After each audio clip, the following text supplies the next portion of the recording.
Eya, Eya, Eya.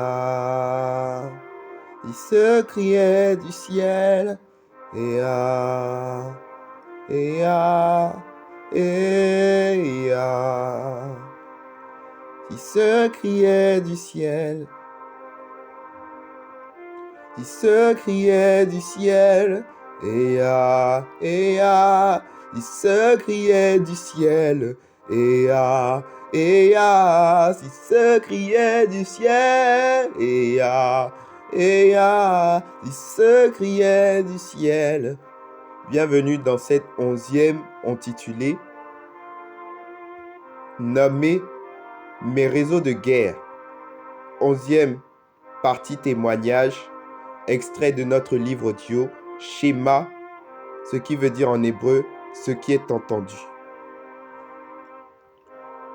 1 Pierre 2 verset 11 nous dit: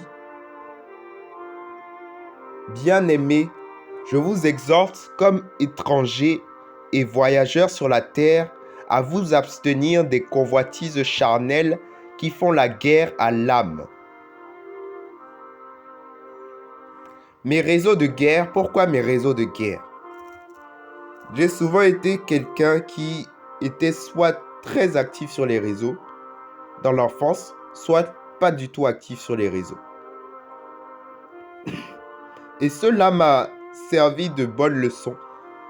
Parce que si je vous prends des réseaux, par exemple, sur lesquels j'ai eu des combats, notamment Snapchat, vous direz, oui, peut-être, c'est juste Snapchat et voilà. Mais moi, dans l'enfance, je voulais jamais avoir de compte sur Snapchat. Et la première fois où j'ai ouvert un compte sur Snapchat, j'étais déjà en études supérieures. Et j'ai créé un compte. Je vous dis, dès la première fois où j'ai ouvert un compte, je recevais des invitations. Et je me disais, bon, pourquoi pas ajouter de nouvelles personnes? Mais je vous dis qu'à chaque fois que j'ai accepté de nouvelles invitations, ces invitations ne me convenaient pas du tout. Parce qu'il s'agissait peut-être probablement de jeunes femmes qui avaient des comptes OnlyFans.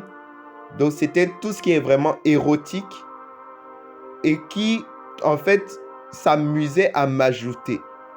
Mais je vous assure que cela ne m'était jamais arrivé auparavant. Mais dès le premier jour où j'ai ouvert un compte Snapchat, il m'est arrivé de retourner sur Snapchat, mais en faisant très attention. Mais dès le premier jour où j'ai ouvert, je ne suis pas passé une seule semaine sans côtoyer une personne que je ne connaissais pas et qui m'envoyait des scènes érotiques d'elle-même. Et je vous assure que le premier jour où j'ai répondu à l'une de ces personnes-là, par le doigt de Dieu, le nom de Dieu, cette personne m'a répondu, donné une réponse qui m'avait choqué, c'est-à-dire que j'avais compris qu'elle était vraiment envoyée par l'ennemi contre moi. Et je ne sais pas d'où cette personne me connaissait, mais cette personne en esprit était envoyée pour m'atteindre. Et la parole nous dit en fait de nous abstenir des convoitises charnelles, pour nous faire dire en fait, ce n'est pas cette personne qui t'attaque. Ce sont tes pensées charnelles. Ça veut dire qu'elle peut bien t'attaquer, mais dans tous les cas, tu seras vulnérable ou pas, à une seule condition, que tu saches gérer tes convoitises charnelles, tes pulsions qui te font la guerre tous les jours ou pas. Selon 1 Pierre 2, verset 11.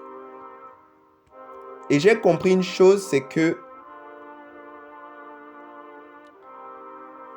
pour une personne peut-être qui m'écoute, elle traverse énormément d'épreuves sur ce point-là. Peut-être qu'il t'est arrivé de côtoyer des personnes sur des sites où tu n'étais pas censé côtoyer. Peut-être que le jour où tu es tombé dans une épreuve liée à l'impudicité ou vis-à-vis de toi-même, que ce soit dans la masturbation, que ce soit dans toute épreuve sexuelle dans lesquelles tu es tombé,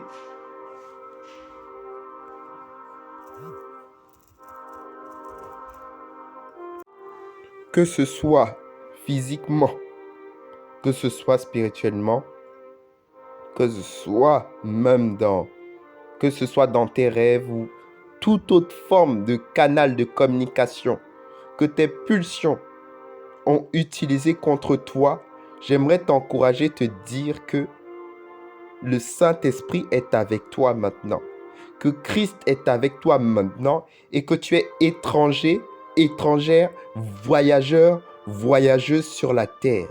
Maintenant, par le pouvoir qui m'a été donné, dans le nom de Jésus, je déclare que tu sois délivré et que tu sois en vue, capable de supporter toutes ces épreuves que tu as endurées jusqu'à présent. Au nom de Jésus, Amen.